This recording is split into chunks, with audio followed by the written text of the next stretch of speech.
Good afternoon, everyone. It's Whiskey Wednesday. Hope you've had a good week so far. I'm Mark Gillespie in the WhiskyCast studio in Haddonfield, New Jersey. Thanks for joining us on today's Whiskey Wednesday webcast. We have a great panel coming up for you today. In just a few minutes, we'll be joined by the co-founders of Woodinville Whiskey, Brett Carlile and Orlin Sorensen. It's been a long day. Second webcast of the day, but we'll get to that in just a few minutes. We'll also be joined by Tomer Goren, who's the head distiller at M&H Distillery in Tel Aviv, Israel. It's also known to some people as the Milk and Honey Distillery. Of course, they make single malt whiskey there. It's Israel's first single malt whiskey distillery, and we'll be talking with Tomer about that as well. But in the meantime, we want to start off with our first guest today. Karen Betts is the CEO of the Scotch Whisky Association and joins us from her place in Edinburgh, I believe. Karen, how are you today? Hello, Mark. I'm very well. You're in Edinburgh, correct? I am in Edinburgh, yes. So it's kind of dark outside where I am now. Well, it is 10 o'clock there in the evening, and thank you for staying up late tonight to join us. Tell us basically what you've been doing and what the SWA staff has been doing to get by the last couple of months. First of all, with the pandemic shutting down office life as we know it. We've been pretty busy over the last few months. When COVID first really hit the UK and Scotland went into lockdown, we worked very closely with the industry to make sure that that basically production sites could continue to operate while keeping staff safe. So we worked very closely with our members, making sure that social distancing could be in place, and so that some distillation and some bottling could continue. I mean, no doubt very similar to distilleries in the US. We are now operating in Scotland, but at a considerably reduced capacity to make sure that, as I say, that all our staff can remain safe. So that has been a busy time, and we've had to learn new things pretty quickly. As you say, all working from home. SWA is working from home, but obviously so are many of the people in our member companies. And then the last few weeks have really been marked by really upping the pressure on US tariffs to see if we can't get some sort of resolution to the 25% on single malt Scotch whisky tariff imposed in the US, and likewise the 25% tariff imposed on American whisky coming into Europe and into the UK. So no shortage of things to do. Yeah, we got the first indication really this week of how much impact there's been. Something like $250 million of lost business in the first 6 months. Yeah, I mean, exports of Scotch whisky to the US are down about 30% now. So since the tariff came into effect in October last year. So we think the industry is losing about £30 million in exports every month to the US. So we're some way over £200 million now. And the public comment period runs out this Sunday. Yeah. On the U.S. Trade Representative's quarterly or so review of the tariffs. Give me your best guess of what you think is going to happen and what you'd like to see happen between now and then when that is announced. Well, obviously, we would like the tariff removed on Scotch whisky, and we will be submitting in time for Sunday's deadline alongside Discus and the WSWA and the other organisations representing the alcohol industry in the US, alongside many of our member companies. We will be submitting to ensure that it is clear to USTR when they're reviewing the tariffs, the extent of the damage that is being felt, obviously, particularly in the US. Obviously, the focus for the USTR comments is about economic damage in the US. So, what the impact of a loss of sales is in the US with all these lost exports that I just referred to. Yes, it would be great if they took the tariff off. I think that that's unlikely unless there is some sort of movement in the underlying dispute. So we have also been putting a great deal of pressure on the UK government to open up a separate discussion with Ambassador Lighthizer and USTR. At the moment, I don't know if you know, but at the moment, the UK is in a free trade agreement negotiation with the US. They're about to get into the third round. That starts on Monday.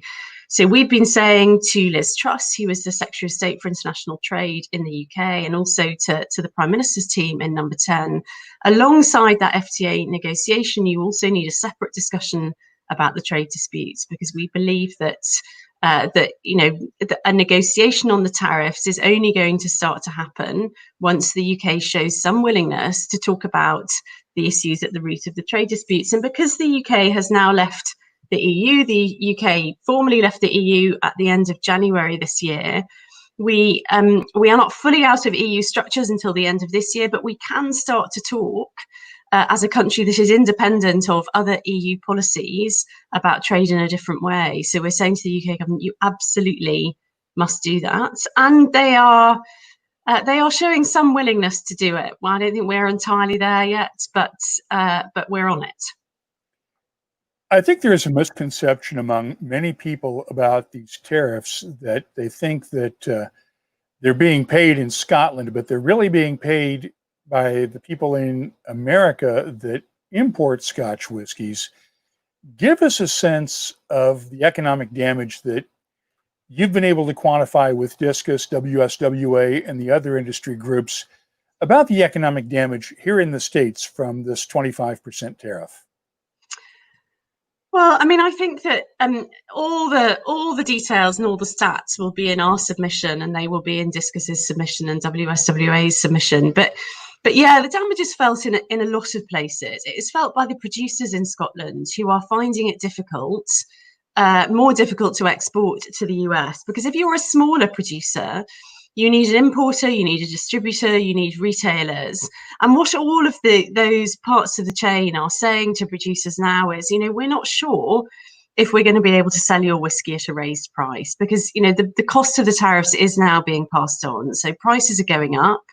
And retailers, distributors are thinking, well, am I going to be able to sell this bottle of Scotch whiskey that's now more expensive than it was, when it's sitting alongside other products that it used to be priced, in a relative bracket with? So I think a lot of producers are having difficulty finding importers and distributors who will take their product. And when they do, there is then a discussion about who is paying the tariff, because the tariff has to be paid as the whiskey crosses the border. So it's the importer who has the liability.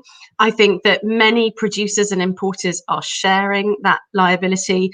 But then, yes, I mean, the increase in cost is being passed on to the consumer now broadly. So yes, it's sort of the costs fall all the way along the chain. So I mean, I'm a trade association, so I'm not an expert in pricing. It's not something that we really get into.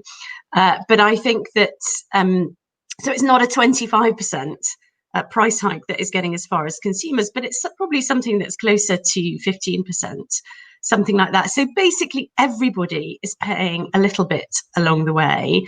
And yes, I mean, ultimately consumers, ordinary people, are being asked to pay for a great socking fight that has been fought out for the last 15 years between aircraft manufacturers. And that, is the fundamental unfairness of it, I think. You're making that great point. It's all collateral damage here that the drinks industry has been involved in. You were on a webinar earlier today with the Wine and Spirits Wholesalers of America, and there was a member of Congress that made a really interesting point on this when she talked about talking to Ambassador Lighthizer and his colleagues at the USTR about the impact of these tariffs here in America. And he's looking at her going, what impact? Do these people actually get what these tariffs have done to American businesses and to the whiskey industry? Or do they get it, or do you think they actually care? I think that that is the point of all of the submissions now. I think, the more companies, American companies, that feed into the USTR process, the better. So if you are an importer, a retailer, a distributor, a restaurant, some sort of hospitality industry, you need to describe to USTR what the negative impact on your industry is. We need to spell it out for them. I mean, I think increasingly they are understanding it. There were an awful lot of submissions when this process happened back in February from different parts of the alcohol industry, but I think we need to spell it out again. And and the representative, the member of Congress who spoke, she had this phrase. It was it was the extreme and existential threat that is now posed by COVID. And I think that's absolutely it. You've got the tariff impacts already. Now you've got COVID overlaid on that. And there are some terrible predictions out there for the US and the UK that, 1 in 4 restaurants will not reopen after all of this. So, it really is compounding damage that we don't need to have. We all have to cope with COVID one way or the other, and all of our industries and companies are having to adapt and having to work out how they recover from COVID. They don't need a trade dispute making that all the more difficult for them. And let's talk about COVID now, because a lot of the distilleries are gradually starting to reopen in Scotland to visitors. As of the 15th of July, they were able to reopen their visitor centers, and a few have, but many others have not yet. Give us a sense of the impact in Scotland of the lost tourism that you've got, because the last 2 years you had more than 2 million people visiting distilleries in Scotland. And this year you're going to be lucky if you get 20% of that. Yeah, I mean, that's pretty tough, I think. Tourism has become a really important part of the industry. For many of our small distilleries, it's a significant part of their income. So it's very important in that way. For the larger companies, larger distilleries, it's a really important part of their brand home. How we tell the rest of the world about whiskey, how we explain the wonders of any particular whiskey to our whiskey lovers, wherever they come from. So I think it is a real shame that tourism has been hit in the way that it has. I think, we've got 68 distillery visitor centres in Scotland, and we are aware of 20 of them that have either opened or have got relatively advanced planning for opening. But I think it will, we'll just have to see how it goes. I think it's really important that some of them do reopen, because we do want tourists to come back to Scotland. And so, of course, they've got to have somewhere, tourists need places to come and visit. So it's important that the visitors, some of them are able to reopen, but equally it is challenging for them. At the moment, we still have a 2-metre distancing rule in Scotland. That's slightly relaxed if you're in a sort of cafe, bar, restaurant setting. But basically, the advice still is to keep 2 metres apart. And so, of course, what visitor centres are finding is that they need to put more staff on to make sure that they can really manage quite strictly the sort of flow of visitors through the centre and into the shop and into the bar. But of course, because the footfall is lower, you end up with higher costs with less income. So I think that those that haven't made plans for reopening yet, I think are probably looking very closely at the distilleries that are reopening, to see how it goes. As Graham Fraser points out in our audience, Glenturret is only running 5 tours a day with 6 people of a tour. So it's a bit of a loss leader. There's going to be a lot of impact economically. Have you had a chance to gauge from your members yet what the economic impact of all this is going to be? I think it's a bit too early to tell at this stage. I mean, in the UK, I think, like you've had in the US, we have had various financial support schemes in place for companies. So the government is still now supporting payroll for many companies. So you could put your employees on furlough. That scheme is going to start to come to an end soon. There are also an amount of grants and loans out there, which many of our companies have used successfully. But I think it's really hard to tell. I think in many ways, whiskey and spirits are lucky in that we have, we obviously sell a significant amount through retail, and retail has held up during the crisis. So, that's the upside. Equally, for Scotch whiskey, we sell about a third of our exports go into global hospitality and global travel retail, and that has obviously collapsed significantly. So demand there is down significantly. And then in tourism, I think tourism is going to take a hit for a while. So of course, you'll know that no company, no distillery is the same. All our member companies are different, and they have different mixes of their business contributing to their income. So, it sort of depends where you're weighted, but it is tough for everybody, I think. And, it's, they are difficult times. And, certainly, again, that's one of the reasons I feel very strongly about the tariffs at the moment. I think, well, that is something that we could change. COVID, we have to manage, but we can't do anything about the infection itself until some super clever doctors come up with a vaccine. But tariffs are self-imposed harm, and our governments really ought to be, feel a real obligation to support our companies and the rural communities and the heritage we support, and get rid of the tariffs. Lindsay Lamb points out a great comment. I'm just sick of making hand sanitizer. Hashtag more whiskey, please. How many of your distilleries are still making hand sanitizer? Well, quite a lot of them. So we are still making hand sanitizer at volume. And I think that our big companies are producing ethanol and mostly then donating that to companies who were already making hand sanitizer. But the additional ethanol is, thousands of litres of it is helping them to increase production, to service this hugely increased demand.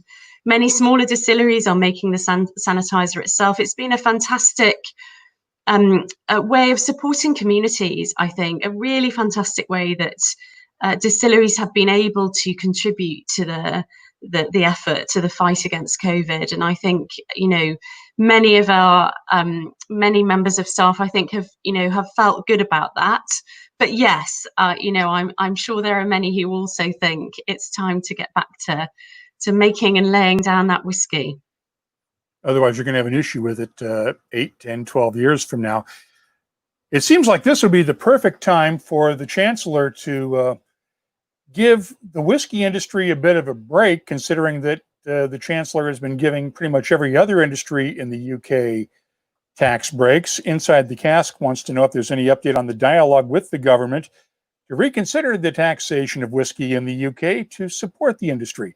Have you heard anything at all from this administration? So yes, I wouldn't want to sound overly optimistic, but we have been in a conversation with the UK Chancellor for some time now about relative rates of taxation in the UK. Without getting into the technical detail, in the UK, spirits are taxed at a much higher level than wine and beer, and so we have been saying to the UK Treasury for a long time, you need to restructure the way you are taxing alcohol, and that is something that the UK can do on leaving the EU. So it's a bit of a Brexit dividend. And in the budget in March this year, the Chancellor agreed to do a formal review of alcohol taxation in the UK. The consultation that they need to do to get that ball rolling has been delayed because of COVID. But we're now saying to them, time to start that one back up again. So we will be continuing to press them to certainly bring the two extremes further together. So at the moment, excise on cider is very low, excise on spirits is very high, wine and beer are somewhere in between, and we're asking them basically to bring all the rates closer together. So we will continue to push on that, and we're already saying to the Treasury, when there is a budget in the autumn, we do understand that all governments, including the UK government, have a significant issue with indebtedness now. But, all our figures, all our modelling says that if you push up rates of excise, all you do is suppress revenues. Actually, when we have had tax cuts in the past, revenues to the Treasury have gone up. So we're saying we need a tax cut in the autumn to help stimulate the industry and help our COVID recovery, help the COVID recovery of the on-trade, and that will also increase government revenues. Let me give you 30 seconds to make your elevator pitch for the public comments on tariffs between now and Sunday with the USTR. What do you want our viewers to do? To submit to USTR, send your comments in. Tell USTR what the impact on your American business is. Tell them the damage that the tariffs are doing. Tell them to lift the tariffs. Not even 30 seconds there. Karen Betts of the Scotch Whisky Association, thank you for joining us. I know it's late over there, and I know you've had a long day with other webinars and other interviews, and thank you again for your time. Please come back anytime you'd like. Not at all. Nice talking to you. All right. Thank you again. Karen Betts from the Scotch Whisky Association. And once again, that deadline is Sunday, the 26th. You can file your comments at comments.ustr.gov. We've got the address on the bottom of the screen there. And the last time around, when they reviewed these in February and March, there were more than 20,000 public comments that came in that persuaded the government to keep the tariffs the same and not change them. And at last count, they'd only had a couple of thousand this time around. So it's going to take a bit of an effort from the public to remind the government that these tariffs do have an impact. And if you're in the United States and you're buying whiskeys, especially single malts from Scotland or Northern Ireland, you are the ones that are paying this price. It's not the companies outside the country that pay these things. The tariffs get passed along to consumers in the form of higher prices. Now, let's move on and bring in our guests for the rest of the webcast today. We have Orlin Sorensen and Brett Carlile from Woodinville Whiskey just outside of Seattle, and Tomer Goren from the M&H Distillery in Tel Aviv, Israel, where it's almost 12:30 in the morning there. Tomer, thank you for staying up late to join us tonight. How are you?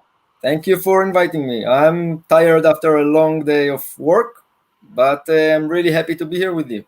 Great. And Brett, Orlin, how are you guys doing? Doing great. Thanks for having us. Looking forward to being here. Yeah, thanks, Mark. It's been an honor to be on.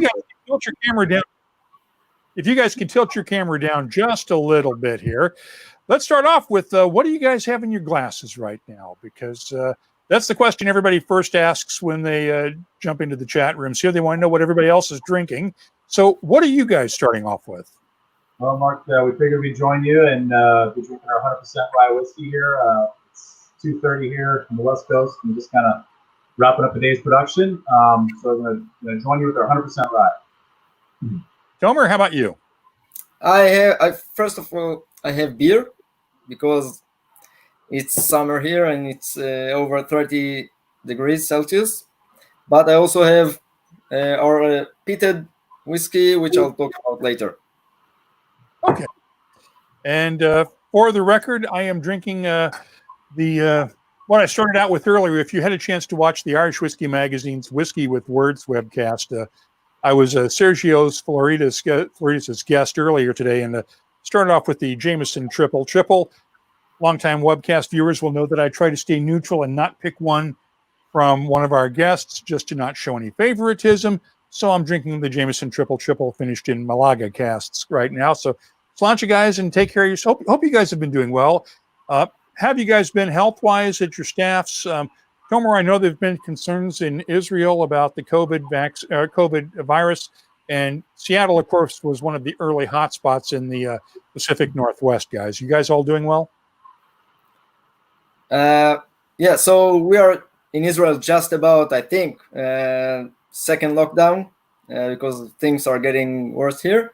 But at the distillery, we are all healthy, and we are trying to keep the staff healthy and make them keep themselves from getting a COVID.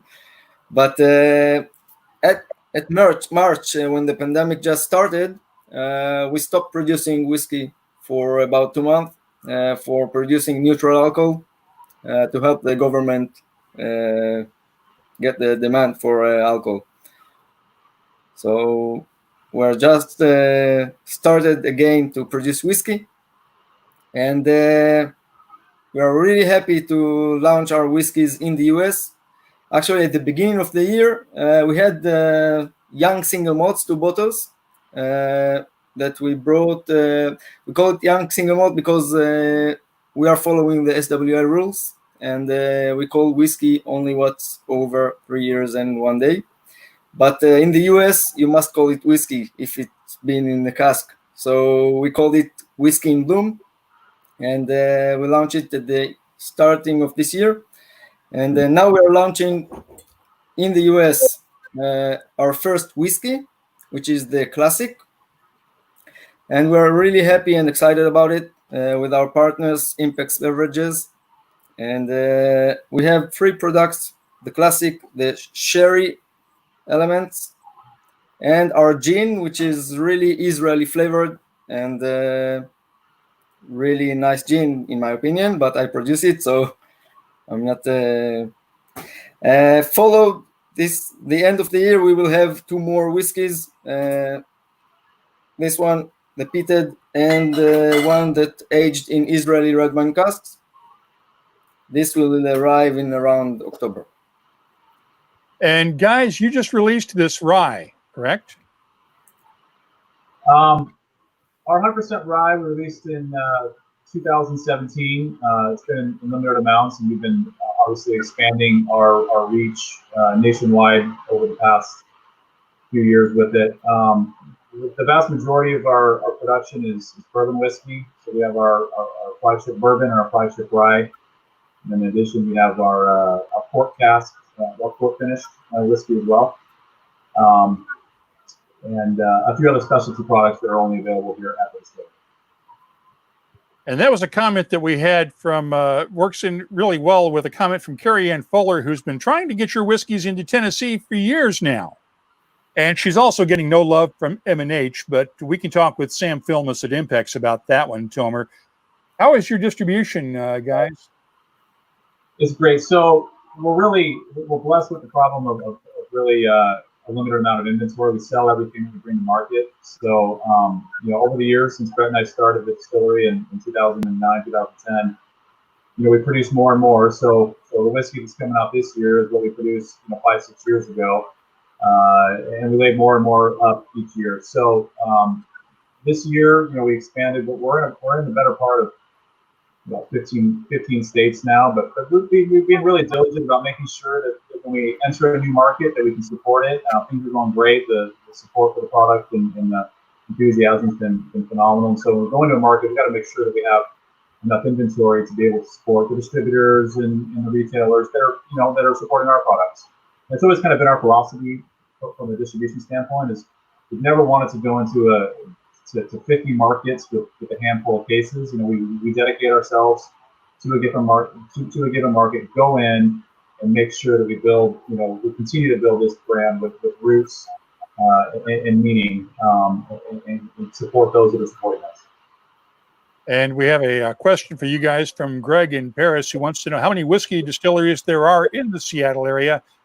I can think of at least about 5 or 6 offhand. Am I off base on there, or are there more or less? In Washington State, there's over 120 licensed distilleries.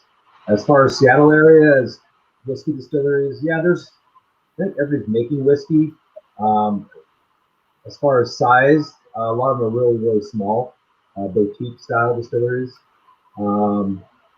Those that have distribution outside of Washington State, there's probably only 1 or 2 besides us that I can think of off the top of my head. We have a question already in for you now, Tomer, from Law School Drink. What's the Angels' share in Tel Aviv? So, I know it's a climate there, so what's the Angels' share like for you guys? Climate country. And we have, from Taiwan and India, we have around 10 to 12% angel share annually in average. So that's really high, but it is a disadvantage, but we have a really good advantage that our whiskeys mature really quicker than in colder countries. So your 3-year-old is equivalent to maybe, say, a 6 or 7-year-old in Scotland or something like that? I don't like the formulas and all the calculations. I'll just try to work with the weather and the climate and to try and make the best whiskey that I can get from it. But it is really matured, and it feels much older than it is. So I know that you guys did some work with Jim Swan, the late great Jim Swan.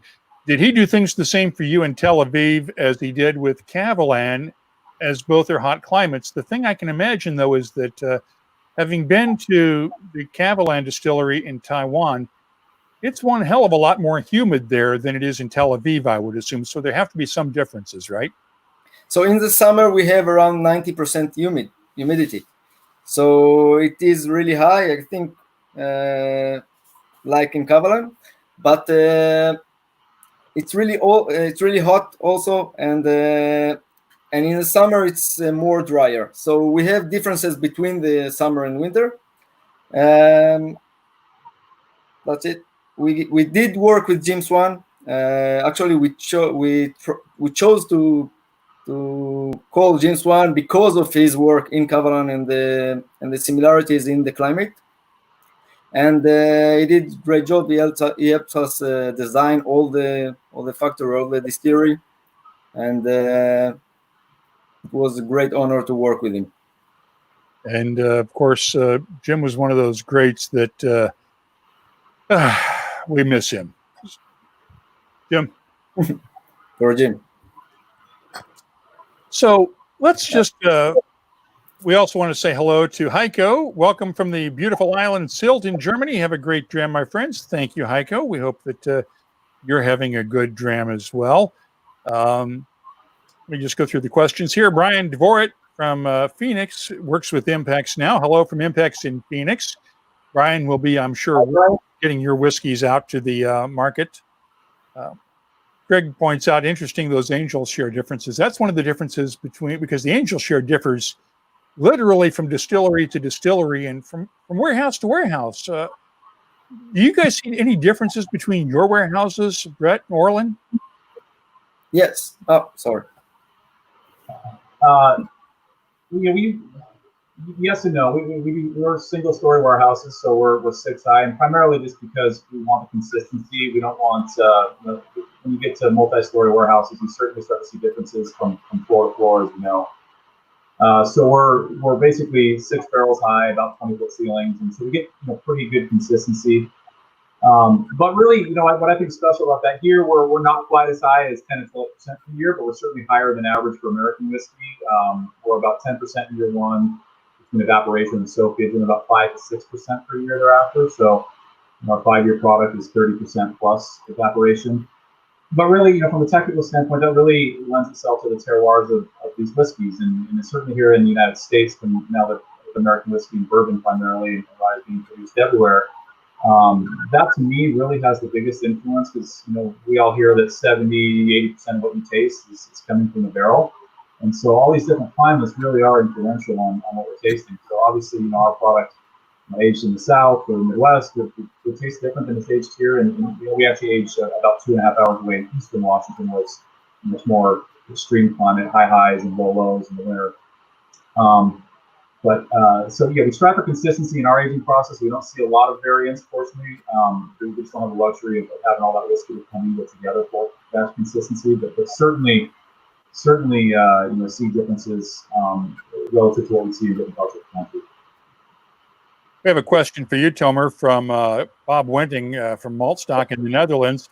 Wants to know if you work with different kind of wooden casks too, or do you only use oak? I'm pretty sure you probably only use oak, but have you experimented with other types yet? So as I told you, we are following the SWR rules.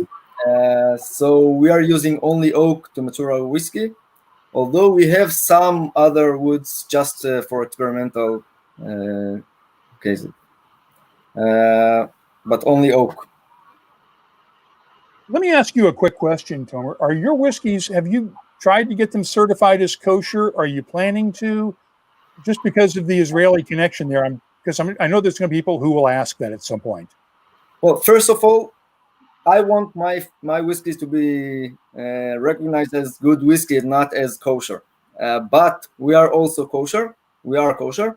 And talking about kosher in whiskey, so all the ingredients are kosher. The only problem in kosherness in whiskey are the ex-wine product casks. So talking about the sherry that we already have in the US, we have a seasoning project in south of Spain, in Jerez, that we had to make for ourselves because there is no kosher sherry. So we brought a rabbi from Barcelona to produce our sherry and to get it certified kosher. And then we have the casks shipped to Israel. So we have our own seasoning project. And that's really interesting. I know that's been a concern for a lot of folks, so I wanted to clarify it. Guys, Greg in Paris asks, he says that's the Woodinville bottle behind you next to that double monitor set in between you. He wants you to pull it closer to the bottle because he hasn't seen it yet in Paris. So when do you think you might start exporting? Great question. We actually just had that conversation. Again, back to the limited inventory and be able to support the markets that we're in. But I think in the next few years, we've been talking, and actually France being one of the first there in Europe that we would come to in limited quantities with our bourbon and rye. Let's talk about your relationship with LVMH and Moet Hennessy, because we had Brendan McCarran on a couple of weeks ago on the Whiskey Wednesday webcast, and he mentioned that he got to come out and have some fun with you guys out in Washington. Tell us about that relationship and how it's gone since you did the deal with them a couple of years ago. I think it's been an awesome relationship. We've actually worked closely with Brendan and Dr. Bill Lumpkin. We did an experiment last year. Brendan was out here. We literally sat in Orlin's backyard, and we took different Woodinville products and put little drops of Ardbeg tin in the product to taste what the peaty whiskey would do. And the idea was to finish our whiskeys in ex-Ardbeg barrels. And we kind of played around with it with Brendan, and then he shipped us over some casks, and we aged our whiskey in the Ardbeg barrels. And I think it turned out phenomenal. I think the sales for it speaks for itself. People really, really love it. If you like peaty whiskey, it's very, very unique. Aging an American whiskey with a corn base in an very, very heavily peated Ardbeg barrel. So that's been definitely fun. Being able to talk back and forth with their techniques in Scotland, just how we make American whiskey, and kind of collaborate that way. It's been a fun little experiment. Yeah, in addition to the technical aspect between Dr. Bill and Brendan and the support that they've given Brett and I from a company standpoint with Moet Hennessy, and just the resources and how they kind of treat the brands that they have. If you look at the brands in their portfolio, they kind of speak for themselves. They've been around for hundreds of years, so the opportunity to have Woodinville be one of those brands that our grandchildren see for Brett and I was obviously an incredible opportunity. And further, there's always this dichotomy when there's an acquisition on a small brand and consumers are concerned. But in whiskey, as everybody knows, it's an extremely cash-intensive business, especially when you're aging for 5, 10, 15 years. And the resources that they have and how they believe in building a brand and really looking 10, 20, 50 years down the road. Very exciting for Brett and I to have all of those types of options and being able to do what we're doing right now. And I think the product's speaking for itself, and the awards we're winning, and the recognition. And so it's been a win-win for everybody, and we're really fortunate to be a part of that. I think you just answered Dave Kuhn's question about whether you've done any cool exchanges or experiments with Scottish distilleries. He now says, that's the bourbon I want then. Give me that Ardbeg finished bourbon. When might that hit the market? I'm not sure if I heard you, if you said that so, but when can we expect to see it out there? We did a very, very limited release of it. It's for sale in our tasting room only. We still have some available, but unfortunately, we've got to have a connection here in Washington to get it. I think I need to book a trip to Seattle, guys. I need to come out and try. I need to try an Ardbeg finished bourbon. We need to talk about this. Chris Ratcliffe in the UK wants to know, what was the inspiration when the two of you started Woodinville? Did you start with a desire to make a better bourbon, or were there other influences? What started you guys off on this years ago? It's really been about two best friends and a dream. Brett and I have known each other for 25 years and came from completely different industries, and always enjoyed American whiskey and Friday nights, getting together with families and enjoying a drink together. Here in Woodinville, there's 120 licensed wineries, breweries, and distilleries. So we grew up around the craft movement over the past 20 years. And when the laws changed here in Washington in 2008, like they did everywhere else, it's fun thinking with Brett and I, kind of that dare to be great scenario where let's throw on the line, let's quit our jobs and cash in our life savings and go to work here and try to produce the greatest American whiskey that we can in a craft environment. And we were fortunate too. We were talking about some influencers in our life. Dave Pickrell, prior to his passing, we were one of his, if not his first project after he left Makers in 2009. We were fortunate enough to work with him and have him out here for months. So right now we're kind of a blank slate, and as far as whiskey production, and having him come out here and really help us from day one, from distillery design all the way through the products that we're tasting today. Really fortunate to have worked with him, and a piece of him is in every bottle of Woodinville, and miss him really every day. We have a comment from James Reynolds. Woodinville is your bottle and bond was fantastic. I hope there's more in the works. By far his favorite, loves his local distillery. I'm assuming he's in the Washington area. Tomer, let me ask you the question. What was the inspiration behind starting what was originally called Milk and Honey Distillery and now just M&H? What prompted you to do this? Well, it's marketing thing. I think M&H just, first of all, it sounds better. And I think we saw it in exhibitions, whiskey shows, that the name Milk and Honey just sometimes confuse people, and they think that we have milk or honey inside the whiskey. So we saw people at the end of the show coming to us to get the sticky stuff, the liquors. So I think that was one real reason behind the changing of the name to M&H. The name Milk and Honey originally is from the Bible. Israel is known as the land of milk and honey. And we also have a question for you from Law School Drunk, who wants to know, where is your whiskey aged? In Tel Aviv, Negev, Galil, the Golan Heights? And what kind of warehousing are you using? Yeah, so that's a really good question, because I think one of the best things that Jim Swan really liked about Israel is that we have in such a small country about 5 different climate zones, and it's fascinating to see the differences between aging in different climate zones. So we have warehouses right now at the distillery. Of course, most of the casks are aged at the Tel Aviv, just nearby the Mediterranean Sea. But we have at the Dead Sea, which is the lowest place on earth, and we have in the desert, we have in the Sea of Galilee, and we have in the mountains of Jerusalem. And each climate zone and warehouse give really different results, because the climate is different there. And Dave Kuhn says he's reaching out to an old college friend who lives in Seattle right now. So I think somebody's going to be coming by the distillery to get that Ardbeg finished bourbon. Let me ask you real quickly, Tomer, about where do you get your barley from? Because we talked earlier this week on the podcast with Jared Himstead from Balcones about the Texas single malt that they're doing with Texas-grown barley. And I got to think that Israel is not exactly known as a barley hotbed for barley growing. Am I wrong on that? Or where are you getting your barley from? Yeah, so usually we use our common barley is unpeated, and it's from Mantons in England. And we have also a peated barley from Czech Republic. But we also have experimentals of using Israeli-grown barley.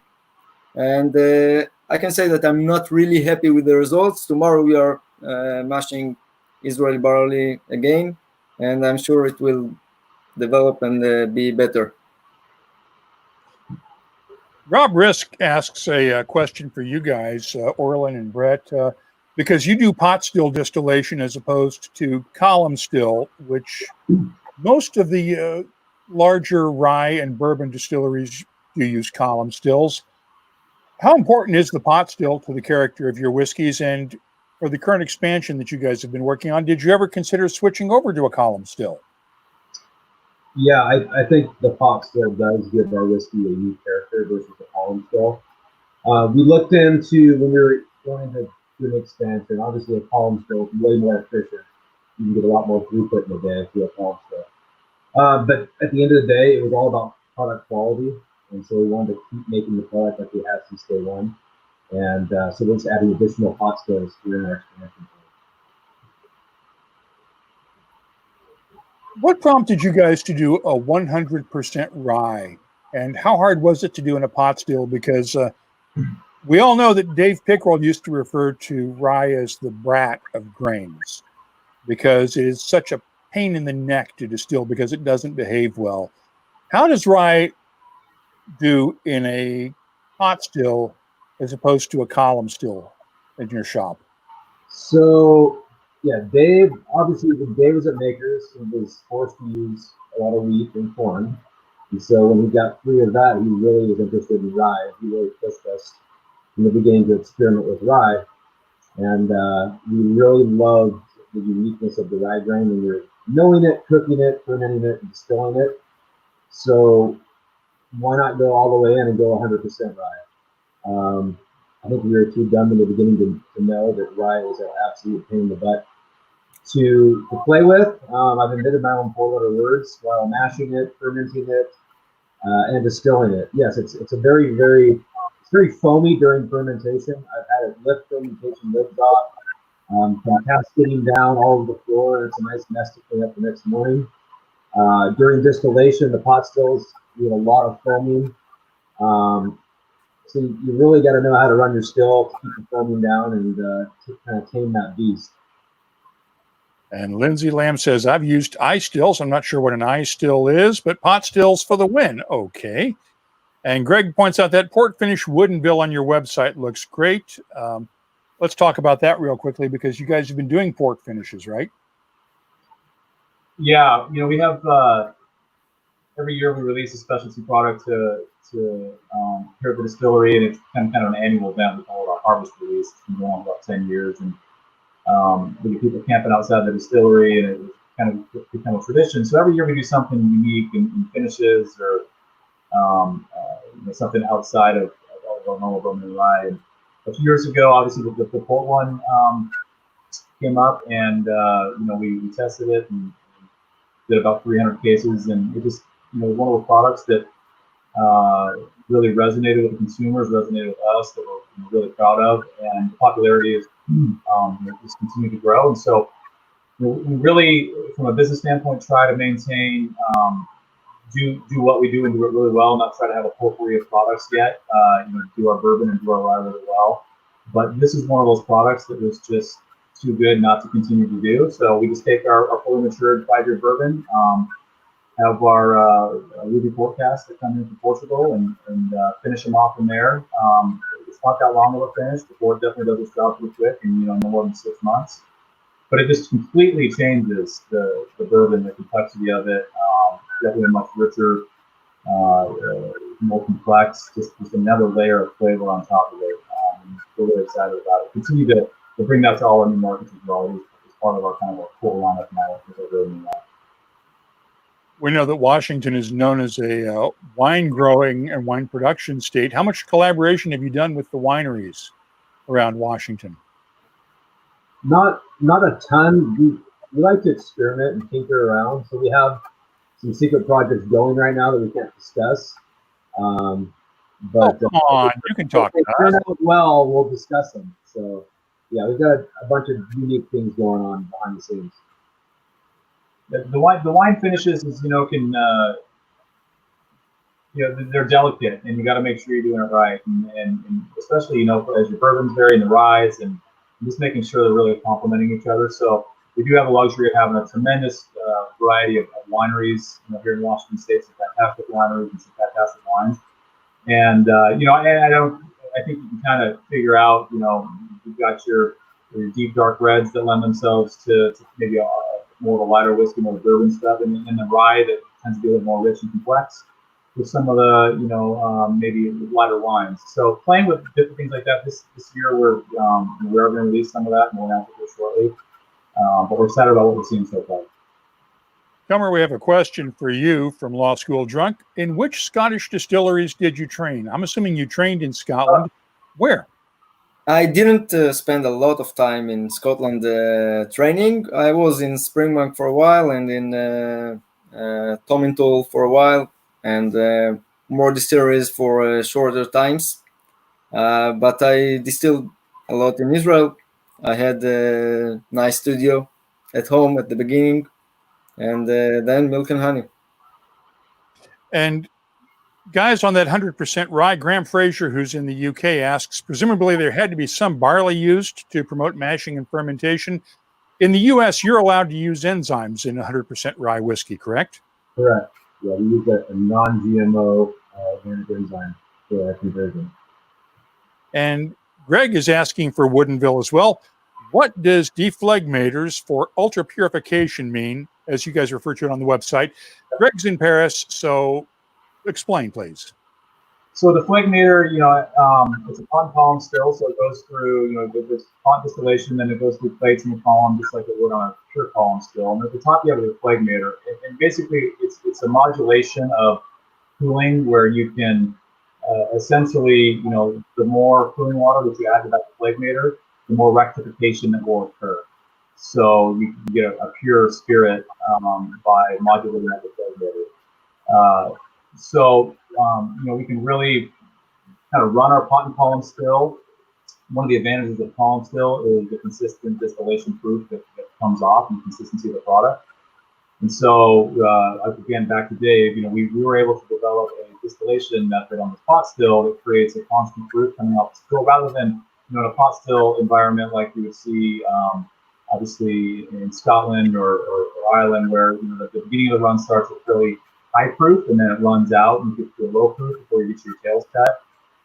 And so there's some variance in there. In our distillation, we're pretty consistent, if not very consistent, in the proof of the whiskey comes off the still. And so that just creates consistency among the product in the barrel and eventually bottle. We have a question for you, Tomer, from Bob Wenting. Any experiments or production at your distillery with other cereals? Are you doing anything other than just a pure 100% single malt right now? So I really like to experience and to try a lot of things. It goes to different cereals and, of course, a lot of cask types. So the answer is yes, but I don't think we will release something in the near future because we don't have a lot, and we really want to focus on producing Israeli single malt. So it's barley. And Law School Drunk asks, does our pal Gal Granoff live in the basement of M&H? And Gal's an old friend. I've been on a few press trips with him in the past, and I know he hangs out with you guys a lot, but I'm assuming he does not live in the basement, right? No, he's not in the basement right now. Gal is a really good friend of mine, and he's visiting us a lot, but he's not living at the distillery. Well, give him a dram for me next time you see him, because I haven't seen Gal in a couple of years. Question for both of you. This was asked by Chris Ratcliffe for Woodinville, but it works for both of you. When you start out a distillery, is there an initial point that you just want to get to? Is it just getting bottles on the shelves? Is it lasting 10 years like Woodinville has this year? Or just day by day? When you start out, what's the goal? And Brett, Orlin, we'll start with you on that one since it was addressed to you, and then Tomer. The goal for us was just really creating our flagship bourbon rye. It's a quality product, the best whiskey, best craft whiskey that we could. And really when we came out with it in 2016 and won our whiskey of the year in our industry competition in 17 with the rye, those were kind of where I think that we were looking to get to, really from a product quality standpoint. But I can't say there was, this is where we want to be and this is the cure all end all. It's a continual journey, and every time we achieve something, we're looking to the next goal, and whether that be continued product quality, which is always first and foremost, but growth in production and growth in sales. It's constantly, you're kind of constantly chasing the tail and constantly growing. Tomer, how about you? So I think it's a day-to-day work, and we're just trying to make our best and to produce the best single malt whiskey that we are trying, that we can produce. But there are some benchmarks. Now we have four different whiskeys in the core range. That's something that I really wanted to get to, and trying to get to improve tomorrow and to have a really good whiskey. That leads us to this question that just came in from Graham Fraser. Was a whiskey that you saw as a benchmark when you started up? And Tomer, was there a whiskey that you didn't make, but you were using as a benchmark, and then we'll ask Brett and Orlin. Well, I don't think there is a whiskey that I wanted to copy or to use as a benchmark, because as you see behind me, I really like whiskeys and I drink a lot. But maybe in quality terms, let's put it that way. What? Maybe in quality terms, not necessarily in taste profile, but there are a lot. But same quality as an existing whiskey. I really think Spring Monk, they are my favorites single malt. And I think Balvenie are really good, and there are a lot. I don't want to. Brett, Orlin, any benchmarks? I think our overall goal was to be able to take a Kentucky bourbon that's very popular and taste our whiskey blind against it, and be able to pick that whiskey out as being better. That was kind of our benchmark. All along the way, we used to try to trick each other. We would put an unknown whiskey in a glass, and we'd put ours in the glass, and we'd taste them blind and see if we could choose our whiskey. And I think that was kind of the goal, was be able to always pick our whiskey out and always feel it was superior to something else we always liked growing up. Okay, this is interesting. Brian Dvoret has some inside knowledge, Tomer. What's this about a pomegranate finished whiskey? So I told you that we really like to experiment a lot with different types of wood and casks. So of course we have Islax, Ardbeg, and a lot of rum, cognac, and other stuff. But we also have pomegranate wine. We have a really big pomegranate winery in Israel, and we use their casks. And I think it's something that really Israeli and really connected to Jews, and it gives really nice results. Something new, something very innovative, and I'm sure in the near future you will have some edition in the US also. Can't wait to try that one. Whiskey Jason asks a question we referred to earlier. What makes a whiskey or a wine kosher? Is it the ingredients, the process, or just the blessing of a rabbi? It's a combination of all three. And from everything I've ever done on this story, because I've asked this question and been asked about it a lot over the years, it's a combination of all three, and it really does depend on who you ask. Correct, Tomer? Yes. So first of all, I must say that I'm not religious at all. And there are a lot of religious Jews that drinking all kind of whiskeys. And but I told you before, the problem with whiskeys is the red wine casks or wine product casks that we use to mature the whiskey. And but also we don't work on Saturdays, on Shabbat, and not on Jewish holidays. But that's all. The whiskey wasn't mentioned in the Bible, so we don't have any problem. The most problem got the wine industry. Now it's interesting though, because if I remember correctly, because I've covered this before, during Passover you're not supposed to have own anything fermented. If I remember from what I've been told correctly, how do you guys get through that one with the Pesach? So it's a technical process that we just sold all what we have to someone that is not Jewish, and then we buy it again after Passover, and we're not allowed to work on Passover, of course. That's it. One more thing is that only Jew can produce kosher wine. So that's why we had to bring the rabbi from Barcelona to produce our kosher sherry in Jerez. That's another term, but it's not for the whiskey. It's only wine products, grape products. And Whiskey Jason points out the pomegranate whiskey matured at the Dead Sea was very good. Interesting. Okay, I really got to try this one.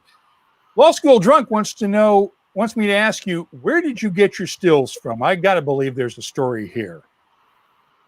So we have our wash still is a second hand we found in Romania, and it is in a really good condition, and Jim really likes it. It is the line arm is the exact angle that we wanted, and it's in really good shape and condition.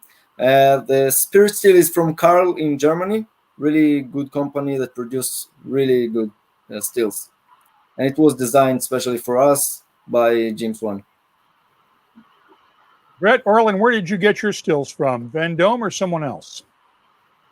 Yeah, we're Germany as well. Kota, which is right there next to the three big Carl right there in Germany. At the time when we started, Vendome was just kind of getting into the craft distillation stills and the smaller stills, and so while in Germany, they had a lot of familiarity with smaller distilleries and smaller operations, and so we really like the quality of the product that they produce, and that's what we're adding 2 more of our 5,000 liter stills here, literally as we speak. Brett and I are in a temporary office right here because the distillery was torn apart. We have another question for you from Greg in Paris. Is there any plan in the future to do a Seattle or Washington whiskey trail? And I think he's confusing Washington State and Washington, D.C. at some point with Westland and the other folks like Chambers Bay and Ula and all the other distilleries in Seattle in the Northwest to do a distillery visits or offer a tour, sort of like the Kentucky Bourbon Trail. Yeah, for sure. Our guild, our group organization here in Washington State, we've discussed that numerous times. We're a little spread out, believe it or not, as small as we say Seattle. We're a half hour on a suburb on the other side of the lake, and getting around to all of this can be a little bit challenging. But yes, he is correct. Westland's here too. That's probably the most notable distillery here in Washington State. Other one besides us. We got a lot of great ones as well here. The ones you mentioned, Bainbridge here as well. We are pretty spread out, even relative to the Kentucky Bourbon Trail. But definitely something that we've all been working on. There's a lot of great whiskey being made here in Washington State. Graham Fraser asks, what is the annual output for both distilleries and any expansion plans? Brett, Orlin, I know you guys just finished an expansion, right? What's your capacity? We're currently going through the expansion right now. So we're shut down. Hope to be operational by September. But current production, before we shut down, we're making 8 53-gallon barrels of whiskey a day. So that's going to dramatically jump up to about 32, and then eventually up to almost 50 barrels a day. We'll do about 15,000 barrels a year, somewhere in the 300,000 case mark. If you look it up. Tomer, how about you guys? So I'm not speaking in gallons, I'm speaking in liters, but we are now producing around 200,000 liters of pure alcohol, LPA, and we're just planning to expand it by 20% at the end of this year. And Greg says Woodinville and Westland are definitely on his wish list of U.S. distillery visits. He also says that Dead Sea whiskey of yours, Tomer, could have a great name under an SMWS nickname. I can't imagine what those guys would do if they could nickname one of your whiskeys, given how creative they are. Tomer, is there any peat in Israel? Any peat bogs that we should know about? Yes, we have peat in Israel, but it's not allowed to use it. Actually, I tried at home to use peat in barley, and it was really nice. But we're not allowed to take any peat from the natural resources. And I know in Washington there's only one peat bog that isn't protected wetlands, and your pals at Westland have access to that one. So I know you guys don't have any access to local peat, right, guys? No, and that's not really what we do. We're single malt, and obviously bourbon are two entirely different beasts, and certainly some single malts here that are being produced and using those that are fantastic, but not something that would really resonate in our American whiskey. Besides the finishing process, which we call it a triple barrel, and that means the 3 barrels are making the final one. That's a little more conducive to what we're doing, but keeping any of our products, not really sure how it turn out really well. Well, let's. We've gone for a little over an hour right now, so let's call it an evening. And Gentlemen, thank you again for joining us. Tomer from the M&H Distillery in Tel Aviv, Israel, and I can't wait to get there at some point. And I definitely will stop by and see you guys, Orlin and Brett, next time I'm in the Seattle area, if and when we can travel again sometime soon. So thank you again, guys. Stand by for just a second while I say goodbye here. Thank you for joining us on the Whiskey Wednesday webcast. We've got a big panel coming up, one of our biggest ones yet on Friday night. We've got a full slate for you. It's our weekly Writers Roundtable on Friday night. We have Nafisa Sabor, Clay Whitaker, Prairie Rose, Matthew Rowley, and Ivy Mix, who's one of the best bartenders in the world, who has a brand new book out about Latin American cocktails, but there's a lot about whiskey in there too. She's going to join us, and she's one of the she owns Leyenda in New York, in the Brooklyn area, and has been doing takeout cocktails for now. But she'll be joining us along with our panel of writers here. And I just want to thank you for joining us, guys. It's been a fun, long webcast week here. Great webcast. I want to thank again our guests, Tomer Goren, Brett Carlile, Orlin Sorensen. Join us on Friday. Hey, if you're out in public, please wear your masks. It'll just keep everybody safe. No political agendas here. Just, it's been proven that if you wear a mask, it's going to mean that your stuff doesn't get on anybody else and might get them sick. And if they're wearing a mask, your chances of not getting the COVID vaccine or getting the COVID virus are one hell of a lot better. So please, just wear the masks. I know they're uncomfortable, but please, let's all stay safe out there. And I will see you on Friday night. Thanks again, everyone. Good night.